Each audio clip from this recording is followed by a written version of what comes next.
सावन माह में तुलसी में जल डालने से कौन सा फल मिलता है? आप सभी को सावन माह की हार्दिक शुभकामनाएं। सावन का महीना बहुत ही पवित्र महीना होता है। इस महीने में भगवान शंकर की पूजा होती है। सावन के महीने में तुलसी माता का भी पूजन किया जाता है। हिंदू धर्म में तुलसी के पौधे को बहुत ही पवित्र पौधा माना जाता है। तुलसी के पौधे में साक्षात भगवान श्री हरि विष्णु जी और माता लक्ष्मी जी का वास होता है। यदि कोई भक्त कभी भी भगवान श्री हरि को भोग लगाता है तो भगवान विष्णु तुलसी पत्र के बिना किसी भी प्रकार का भोग स्वीकार नहीं करते हैं। तुलसी को भगवान श्री हरि विष्णु की अर्धांगिनी भी कहा जाता है। इसलिए जो भी मनुष्य तुलसी की पूजा करता है वह कभी भी गरीब नहीं रहता है। जो भी मनुष्य रोज़ तुलसी माता को जल देता है उसकी कभी दुर्गति नहीं होती है। ऐसा मनुष्य घोर पाप करने के बाद भी नरक में नहीं जाता है। आज मैं आप सभी को एक कथा के माध्यम से बताती हूँ कि सावन माह में तुलसी को जल देने से कौन सा फल मिलता है। अगर आप भगवान शिव के सच्चे भक्त हैं तो उनकी कृपा प्राप्त करने के लिए कमेंट में ओम नमः शिवाय या हर हर महादेव अवश्य लिखें। चलिए कथा का श्रवण करते हैं। एक समय की बात है, भगवान भोलेनाथ जी के पास माता पार्वती जी आती हैं और देवों के देव महादेव जी से कहती है कि हे स्वामी, आप तो तीनों लोकों के स्वामी हैं। आपने समुद्र मंथन के समय समस्त संसार के मनुष्यों को विष से बचाने के लिए आपने उस विष को पिया था। आप देवों के देव हैं, परंतु आप फिर भी इस तुलसी के पौधे की पूजा क्यों करते हैं? इसे नित्य जल क्यों चढ़ाते हैं? मैं इस पौधे को जल चढ़ाने का महत्व जानना चाहती हूँ। माता पार्वती की बात सुनने के बाद भगवान भोलेनाथ बोले कि हे देवी पार्वती, तुलसी साक्षात लक्ष्मी जी का ही रूप है और माता लक्ष्मी धन की देवी है और माता लक्ष्मी की नित्य पूजा करने के करोड़ों फायदे हैं जो मनुष्य को पता नहीं होते हैं। और तो और तुलसी के पौधे पर नित्य नियम से जल चढ़ाने मात्र से मनुष्यों के करोड़ों पाप नष्ट हो जाते हैं। हे देवी पार्वती, तुलसी का महत्व तो बहुत है, परंतु इसका खास महत्व श्रावण माह में होता है। हे देवी पार्वती, चलो मैं तुम्हें तुलसी को जल देने का महत्व बताने से पहले एक अत्यंत प्राचीन कथा सुनाता हूँ। इस कथा के माध्यम से तुम्हें तुम्हारे सारे प्रश्नों के उत्तर मिल जाएंगे, इसलिए तुम इस कथा को ध्यान से सुनना। इस कथा को सुनने मात्र से ही समस्त पापों का नाश हो जाता है। अब माता पार्वती कहती है, हे प्रभु, मैं इस कथा को अवश्य सुनना चाहती हूँ। कृपया आप मुझे वह कथा सुनाइए, मैं इसे पूरे ध्यान से सुनूंगी। तब भगवान भोलेनाथ माता पार्वती को तुलसी को जल देने के महत्व की कथा सुनाते हैं। शिव जी कहते हैं, हे देवी पार्वती, तुलसी को जल देने के पीछे एक प्राचीन इतिहास छुपा हुआ है जो बहुत ही उत्तम और पुण्य फल प्रदान करने वाला है। हे देवी पार्वती, पूर्व काल की बात है। देवपुरी में गोपाल नाम का एक ब्राह्मण रहता था। वह जन्म से तो ब्राह्मण था, किंतु वह कर्म से भ्रष्ट कपटी बुद्धि वाला व्यक्ति था। वह कंबल तथा चमड़ा आदि बेचकर धन कमाता था। साथ ही वह प्रत्येक व्यक्ति से बहुत झूठ बोलता था। उस ब्राह्मण का मन हमेशा बुरे काम करने में लगा रहता था। वह सभी के यहाँ पर चोरी करता था। उसको वेश्यागमन और जुए की बहुत बुरी आदत थी। उसने अपने जीवन में कभी पुण्य के काम नहीं किए थे। वह सिर्फ नाम का ब्राह्मण था। उसने कभी भी शास्त्रों का अध्ययन नहीं किया था, कभी पूजा पाठ भी नहीं किया। सदैव अपना मन दूसरों के धन को पाने के लिए लगाए रखता था। दूसरों की स्त्रियों को देखते ही उसकी लार टपकती थी। गोपाल दिन में जो भी धन कमाता था वह उस धन को रात्रि में वेश्याओं के साथ रात बिता के उनके साथ गमन में खत्म कर देता था। इस प्रकार से वह अत्यंत पापी ब्राह्मण अपना जीवन केवल पाप के कार्यों को करने में व्यतीत करता था। वह इतना कपटी ब्राह्मण था कि उसने अपने मुख से कभी भी भगवान श्री हरि विष्णु का नाम भी नहीं लिया था और ना कभी देवी देवताओं का पूजन किया था। अब भगवान भोलेनाथ कहते हैं कि हे देवी पार्वती, इस प्रकार से पाप करते हुए उस ब्राह्मण को अनेक वर्ष बीत जाते हैं। फिर एक दिन उस ब्राह्मण ने कंबल खरीदी और बिक्री करने के लिए अरुणाचल नगरी पहुंच जाता है। अब उस नगर के पास से नर्मदा नदी बहती थी। वह नदी बहुत ही पावन थी, इसलिए उस नदी में स्नान करने के लिए दूर दूर से बहुत से लोग आया करते थे। जब वह गोपाल ब्राह्मण वहाँ पहुँचा तो उसने देखा कि आज भी वहाँ पर कई सारे ब्राह्मण आए हुए हैं, पर वह ब्राह्मण इस नदी के किनारे एक आश्रम में ठहरता है। गोपाल वहाँ देखता है कि उस आश्रम में तो अनेक विद्वान ब्राह्मण हैं जो पुराणों का पाठ तथा भगवान विष्णु की स्तुति करने में मग्न हैं। अब वह पाखंडी ब्राह्मण गोपाल भी ढोंग करता हुआ वहीं पर उनके साथ रुक जाता है। ब्राह्मणों के साथ जब वह रुकता है तो उसे भी भगवान श्री हरि विष्णु का नाम सुनने का अवसर मिल जाता है। क्योंकि उस ब्राह्मण को बिक्री करनी थी तो वह वहीं पर कुछ दिन रुक जाता है।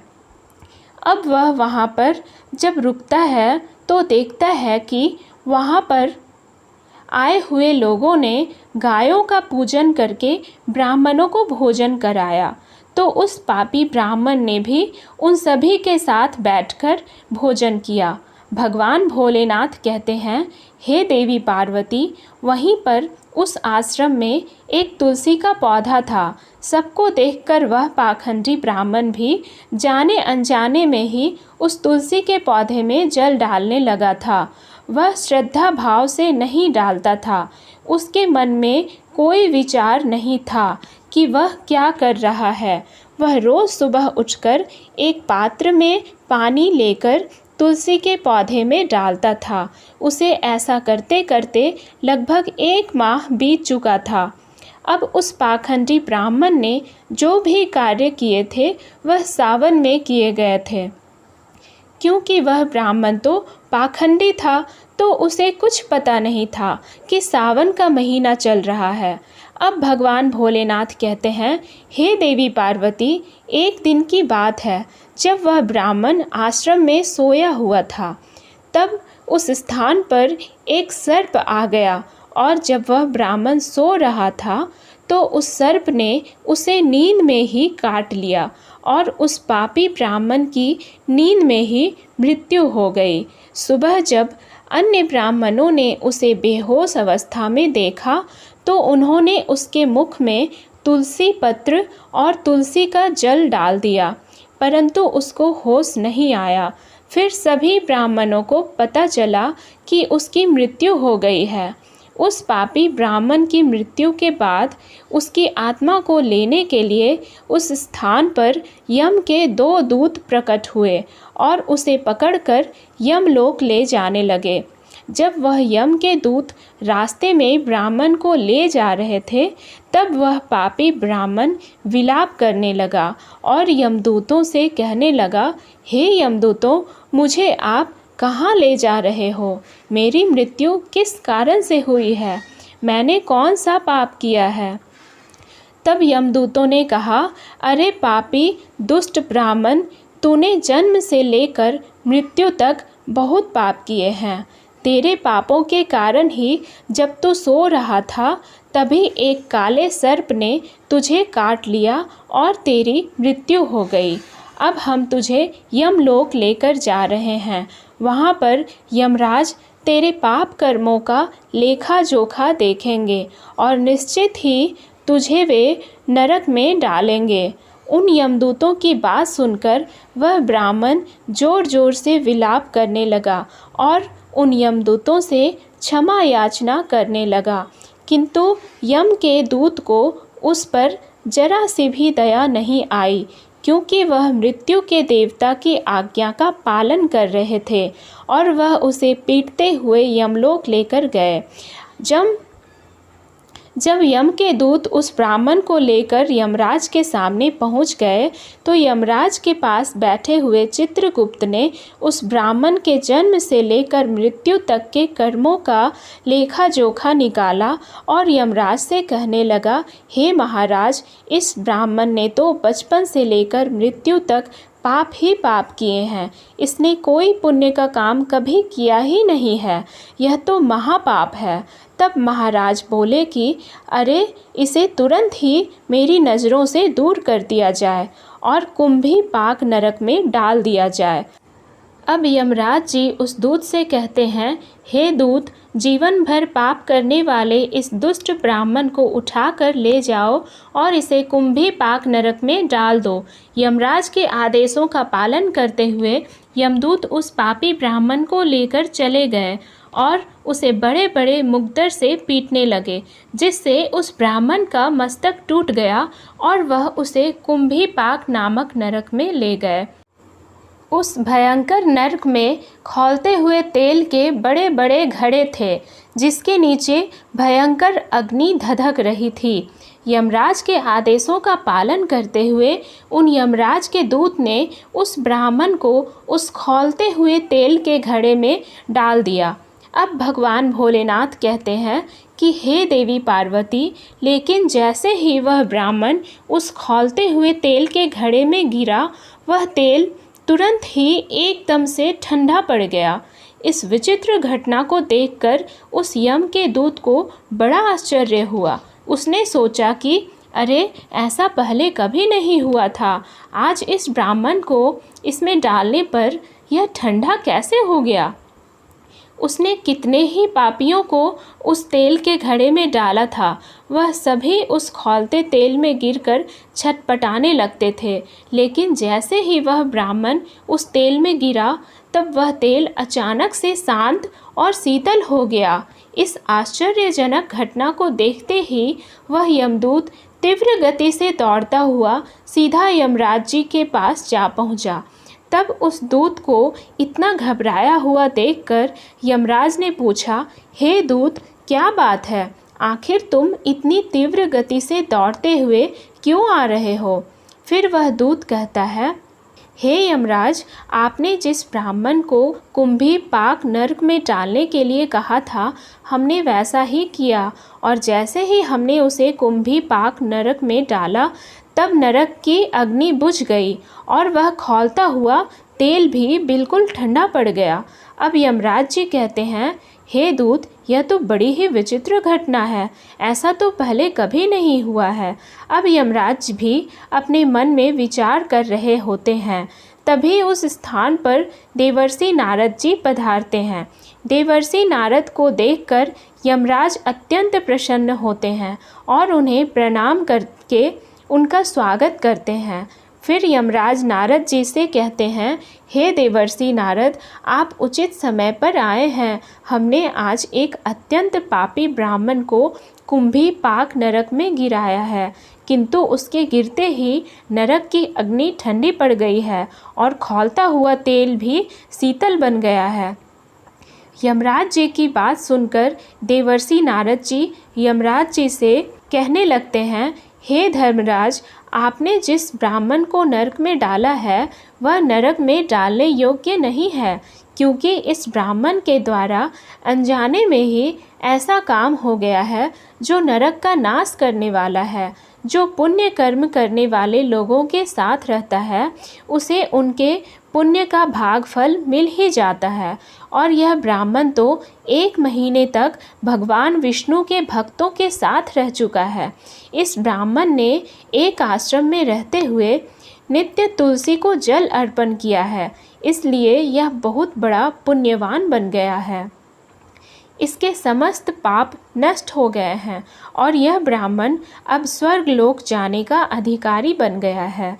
इस ब्राह्मण ने अनजाने में ही इतना पुण्य कमाया है जो जन्म जन्मांतर में मनुष्यों को प्राप्त नहीं होता है। इसलिए आप इसे नरक में ना पकाओ। इस ब्राह्मण के पापों के लिए इसे केवल इतना दंड दो, इसे नरक लोक का दर्शन कराओ।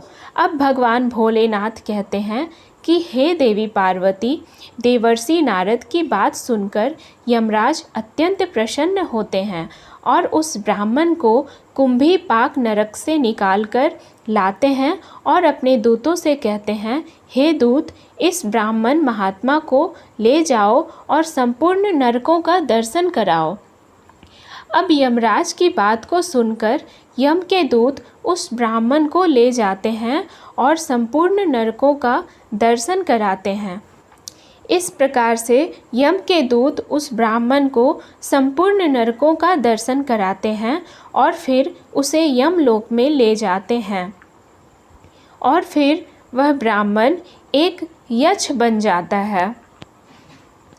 अब भगवान भोलेनाथ कहते हैं, हे देवी पार्वती, जैसे मुझे कैलाश पर्वत प्रिय है, वैसे ही जो मनुष्य नित्य तुलसी की पूजा करता है, तुलसी को जल देता है, वह मुझे सबसे अधिक प्रिय है। उस मनुष्य की कभी दुर्गति नहीं होती है, वह कभी नरक में नहीं जाता है।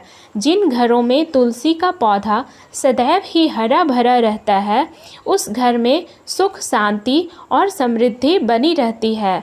हे देवी, साथ ही भगवान विष्णु की पूजा में और उन्हें चढ़ाए जाने वाले भोग में तुलसी के पत्र अवश्य होने चाहिए, क्योंकि तुलसी पत्र के बिना भगवान विष्णु किसी भी प्रकार का भोग स्वीकार नहीं करते हैं। इसलिए प्रत्येक घर में तुलसी का पौधा अवश्य होना चाहिए। अगर आपके घर में तुलसी है तो सुख, शांति और समृद्धि के लिए तुलसी को चुनरी अवश्य चढ़ाने चाहिए। हमेशा ध्यान रहे कि तुलसी का पौधा चुनरी के बिना अधूरा होता है। तुलसी केवल एक पौधा नहीं है, बल्कि वह देवी है। वह त्रिलोक के स्वामी भगवान विष्णु की पत्नी है। इसलिए तुलसी को चुनरी अवश्य ही चढ़ाना चाहिए। इससे पति पत्नी में प्रेम और विश्वास बढ़ता है। घर में रहने वाली महिलाएं सदा सुहागन और सौभाग्यशाली रहती हैं। तुलसी का विवाह भी अवश्य करना चाहिए। इससे मनुष्य के सभी दुखों का अंत होता है और सांसारिक जीवन सुखमय बीतता है। तुलसी के पौधे के पास अपने मुख से कभी भी कोई अपशब्द नहीं बोलना चाहिए। तुलसी के पास भूल से भी जूते, चप्पल अथवा झाड़ू पोछा नहीं रखना चाहिए। ऐसे किए जाने वाले कार्यों को शास्त्रों में पाप माना गया है। जहाँ पर तुलसी का पौधा होता है, उस स्थान के आसपास आपको भूल कर भी थूकना नहीं चाहिए। तुलसी के पास जल से भरा हुआ पात्र भी नहीं रखना चाहिए। तुलसी के पौधे के पास दीपक जलाने के बाद दीपक को वहाँ से हटा देना चाहिए, क्योंकि तुलसी के नीचे बुझा हुआ दीपक रखना अशुभ माना जाता है। जिस स्थान पर भी तुलसी का पौधा होता है, उस स्थान को हमेशा ही स्वच्छ रखना चाहिए। इसलिए नियमित रूप से तुलसी के पौधे के पास साफ सफाई का ध्यान रखें। तुलसी के पौधे में शिवलिंग और गणेश जी की प्रतिमा नहीं रखनी चाहिए। साथ ही तुलसी के गमले में अन्य किसी भी प्रकार का पौधा लगाना, इसे भी अशुभ माना जाता है। तुलसी के पौधे के पास कपड़े भी नहीं सुखाने चाहिए, अन्यथा कपड़ों से गंदा पानी तुलसी के पौधे पर गिर सकता है। ध्यान रहे, तुलसी के पौधे को नाखून से नहीं तोड़ना चाहिए, इससे तुलसी का अपमान होता है। यदि तुलसी के पत्ते सूख कर गिर जाते हैं तो उन्हें कचरे में नहीं फेंकना चाहिए। उन पत्तों को तुलसी की मिट्टी में ही दबा देना चाहिए और रविवार के दिन तुलसी के पत्ते नहीं तोड़ने चाहिए और ना ही रविवार को तुलसी को जल चढ़ाना चाहिए। बाकी अन्य दिन नित्य तुलसी को सुबह जल देना चाहिए और शाम के समय एक दीपक जलाना चाहिए। अक्सर महिलाएं स्नान के बाद अपने बाल खुला रखकर ही तुलसी को जल देती है। ऐसा करना भी पाप माना जाता है। महिलाओं को इस बात का हमेशा ध्यान रखना चाहिए। महिलाओं को हमेशा ही अपने बाल बांधकर माथे पर सिंदूर लगाकर ही तुलसी में जल चढ़ाना चाहिए। इससे उस स्त्री को तुलसी माँ का आशीर्वाद प्राप्त होता है। घर में तुलसी का पौधा लगाते समय ध्यान रहे कि इसके लिए गंदी मिट्टी का उपयोग नहीं करना चाहिए। तुलसी के पौधे के लिए शमशान की अथवा गंदगी वाले स्थान की मिट्टी का कभी उपयोग नहीं करना चाहिए। इससे तुलसी माँ रूठ जाती है और सूखने लगती है। तुलसी का पौधा कभी गंदे स्थान पर नहीं लगाना चाहिए, जैसे नाली अथवा बाथरूम के पास। इन स्थानों पर तुलसी का पौधा कभी नहीं लगना चाहिए, अन्यथा गंदा पानी तुलसी के पौधे में गिर सकता है, जो प्रत्येक मनुष्य के लिए बहुत ही अशुभ माना गया है। घर में तुलसी का पौधा कभी सूखना नहीं चाहिए। शास्त्रों में ऐसी मान्यता है कि तुलसी के पौधे के सूखने से अकाल मृत्यु की सूचना प्राप्ति होती है। घर में तुलसी का पौधा सूख जाए तो घर की सुख समृद्धि खत्म हो जाती है। सूखी हुई तुलसी में माँ लक्ष्मी का वास नहीं होता है। शास्त्रों के अनुसार मासिक धर्म के दौरान महिलाओं को तुलसी के पौधे में पानी नहीं डालना चाहिए और तुलसी को स्पर्श भी नहीं करना चाहिए। यह उन महिलाओं के लिए वर्जित है। तुलसी को बिना स्नान किए जल नहीं देना चाहिए और पैरों में चप्पल आदि पहनकर भी तुलसी को जल नहीं देना चाहिए। तुलसी को जल देते समय ध्यान रहे कि वह जल आपके पैरों पर ना पड़े, इससे तुलसी माता का अपमान होता है। अब भगवान भोलेनाथ कहते हैं कि हे देवी पार्वती, तुलसी पर कभी जूठा पानी नहीं डालना चाहिए, इससे तुलसी माता रूठ जाती है और नित्य तुलसी के दर्शन से मनुष्य को स्वर्ग की प्राप्ति होती है। तुलसी पत्र के सेवन से मनुष्य के सभी पाप नष्ट हो जाते हैं। तुलसी का पौधा हमेशा ही घर के सामने लगाना चाहिए। इसे पूर्व अथवा उत्तर दिशा में लगाने से सबको शुभ संकेत प्राप्त होता है। तुलसी के पास मरुस्थलीय पौधे रखना बेहद अशुभ माना जाता है। ऐसे पौधों से नकारात्मक ऊर्जा निकलती है। शास्त्रों में कहा गया है, जिन पौधों से हरी भरी कलियों की उत्पत्ति ना हो, उसके स्थान पर कांटे निकलते हो, तो ऐसे पौधों को तुलसी के पास कभी रखना नहीं चाहिए। शास्त्रों में केले के पौधे का विशेष महत्व बताया गया है। अगर तुलसी के पौधे के पास केले का पेड़ लगा देते हैं तो इसका कई गुना अधिक लाभ प्राप्त होता है। केले के पेड़ में भगवान विष्णु का वास होता है। इसे तुलसी के पास लगाने से घर में सुख समृद्धि आती है। तुलसी के पौधे में शालिग्राम अवश्य रखना चाहिए। तुलसी के गमले में शालिग्राम रखने से तुलसी का और भी अधिक शुभ प्रभाव आपको देखने को मिलेगा। शालिग्राम भगवान विष्णु भगवान का निराकार रूप माना जाता है। यह काले रंग का पत्थर होता है, जिसे विलक्षण और मूल्यवान माना गया है। इसे अगर तुलसी के गमले में रखेंगे तो आपके घर से संपूर्ण नकारात्मक ऊर्जा नष्ट हो जाएगी। घर में केवल एक ही शालिग्राम की पूजा करनी चाहिए। पुराणों में कहा गया है, भगवान विष्णु की मूर्ति से बढ़कर शालिग्राम का पूजन करना ज़्यादा उत्तम होता है। शालिग्राम को चंदन लगाने के बाद एक तुलसी का पत्ता रखना चाहिए। प्रतिदिन शालिग्राम को स्नान कराना चाहिए। ऐसा करने से सभी जनों के पाप नष्ट हो जाते हैं। शालिग्राम भगवान सकारात्मक और सात्विकता का प्रतीक होते हैं। भगवान भोलेनाथ कहते हैं कि हे देवी पार्वती, जो भी मनुष्य मेरे द्वारा बताई गई इन बातों पर अमल करता है वह निश्चय ही बहुत ही जल्द सुखी और करोड़पति बन जाता है। तब माता पार्वती कहती है कि हे नाथ, आपका मुझे इस कथा का श्रवण कराने के लिए धन्यवाद। इस प्रकार से भगवान भोलेनाथ ने देवी पार्वती को सावन माह में तुलसी के पौधे को जल देने का महत्व बताया और घर में तुलसी का पौधा लगाने के नियम बताए हैं। जो भी मनुष्य भगवान भोलेनाथ के द्वारा बताई गई इन बातों को ध्यान में रखकर चलता है तो अवश्य ही उसे पुण्य फल की प्राप्ति होती है और काल भी उसका कुछ नहीं बिगाड़ सकता है। आपको हमारे द्वारा सुनाई गई कथा कैसी लगी हमें कमेंट करके अवश्य बताइएगा। मिलते हैं फिर एक नई कहानी के साथ। धन्यवाद।